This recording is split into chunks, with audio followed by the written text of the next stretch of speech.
মঞ্চ পোস্টার ব্যানারে কোথাও ছবি তো দূরের কথা, নামও নেই।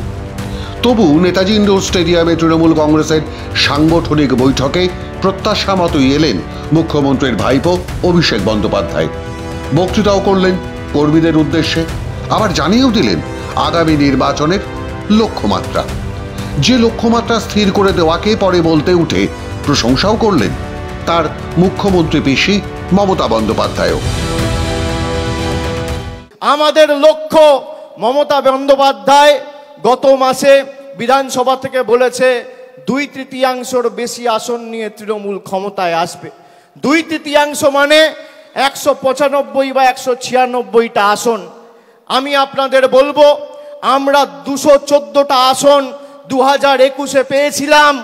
সেই লক্ষ্য অবিচল থেকে আমাদের সেই মাপকাঠি পেরিয়ে 215-র বেশি আসন নিয়ে চতুর্থবার যাতে বাংলার মুখ্যমন্ত্রী মমতা বন্দ্যোপাধ্যায় হয়, সেটা আমাদের সকলকে সুনিশ্চিত করতে হবে। তবে আগ বাড়িয়ে নিজের দুর্নীতি যোগ নিয়ে জবাবদিহি করতে গিয়ে নিজের বিপদ আবারও বাড়ালেন অভিষেক। অনেকটা যেন ঠাকুর ঘরে কে আমি তো কলা খাইনি গোছের স্টাইলে জানিয়ে দিলেন তার নামই নাকি সিবিআই চার্জশিটে আছে। যদিও 24 পাতার চার্জশিটে সিবিআই একবারও উল্লেখ করেনি ওই অভিষেক বন্দ্যোপাধ্যায়ের কোনো পরিচয়। তা নিয়ে অবশ্য সিবিআইকে কটাক্ষ করতেও ছাড়েননি অভিষেক। জানিয়ে দিয়েছেন বিজেপির মতো সিবিআইও নাকি তাকে ভয় পেয়েছে, ভাব বাচ্চে তার নাম উচ্চারণ করছেন। কিন্তু ওই অভিষেক যে এই অভিষেক, সেটা ভাইপো অভিষেক জানলেন কি করে? কালকে খবরে দেখানো হয়েছে অভিষেক বন্দ্যোপাধ্যায়ের বিরুদ্ধে ইডি চার্জশিট দিয়েছে, সিবিআই চার্জশিট দিয়েছে। 28 পাতার চার্জশিট, 2 জায়গায় খালি আমার নামটা লিখেছে। তাও অভিষেক বন্দ্যোপাধ্যায় কে, বাড়ি কোথায়, সাংসদ না বিধায়ক না পঞ্চায়েত প্রধান, কোথায় থাকে, কার ছেলে, কোনো পরিচয় নেই। বিজেপি নেতারা যেমন ভাব বাচ্চে কথা বলতো, ইডি সিবিআই এখন ভাব বাচ্চে কথা বলছে। রাজ্যে শিক্ষক নিয়োগ দুর্নীতি মামলায় সিবিআইয়ের তৃতীয় চার্জশিটে অভিষেক বন্দ্যোপাধ্যায়ের নাম 2 জায়গায় আছে।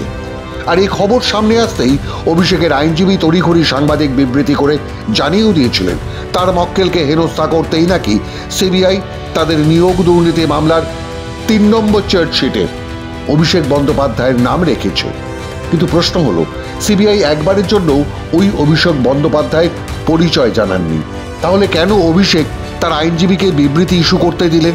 আবার আজকেও সারা বাংলার বাছাই করা তৃণমূল কর্মী বাহিনীর সামনে নিয়োগ দুর্নীতিতে নিজের যোগাযোগ নিয়ে মুখ খুলতে বাধ্য হলেন অভিষেক বন্দ্যোপাধ্যায়। তাহলে কি এটাও সিবিআইয়ের অন্য কোনো কৌশল?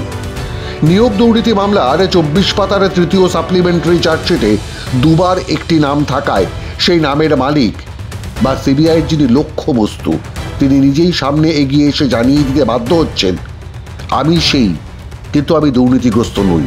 আজও সেই পুরনো যাত্রাপালার মতো ডায়লগ দিলেন অভিষেক বন্দ্যোপাধ্যায়। অপরাধ প্রমাণ হলে ফাঁসিতে লটকে যাবেন। অভিষেক ব্যানার্জির বিরুদ্ধেই সিবিআই চার্জশিট দিয়েছে।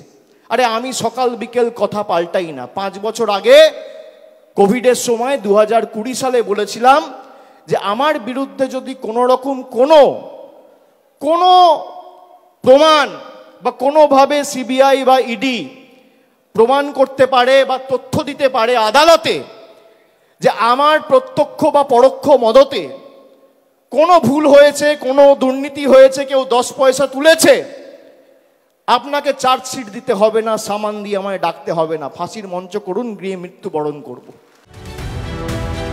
প্রশ্নটা ফাঁসিতে লটকে যাওয়ার নয়, প্রশ্নটা দুর্নীতির সঙ্গে যুক্ত থাকা বা না থাকার। প্রশ্নটা রাজ্যে শিক্ষক নিয়োগ নিয়ে 100 কোটি টাকার তোলার পরিকল্পনার শরিক কিনা। প্রশ্নটা অভিষেক সহ পার্থ মানিক 3 বড় মাতব্বরের জন্য 20 কোটি টাকা করে সরিয়ে রেখে বাকি টাকা জেলার অন্য এজেন্টদের মধ্যে ভাগ করে দেওয়ার কথা কিনা। নিজেদের চার্জশিটে যে কথা উল্লেখ করেছে সিবিআই, নইলে দ্বিতীয় একটা সম্ভাবনা প্রকট। নিয়োগ দুর্নীতির যাবতীয় প্রমাণ অভিষেক নিজেই নষ্ট করে ফেলেছেন। সব ঘুষের টাকা যাকে সিবিআই বলছে মানি ট্রেলিং, সেই রুটগুলো মুছে ফেলতে সক্ষম হয়েছেন অভিষেক বন্দ্যোপাধ্যায় তার রাজনৈতিক প্রভাব খাটিয়ে। কিন্তু কখনো কখনো তো পচা শামুকেও পা কাটে। প্রকাশ্যে অন রেকর্ড নিজের নামে স্বীকার করে নিয়ে অভিষেক বন্দ্যোপাধ্যায় কি বুঝিয়ে দিলেন না তিনি আসল অপরাধী এ রাজ্যের নিয়োগ দুর্নীতি মামলায়? মাধ্যম ব্যুরো রিপোর্ট।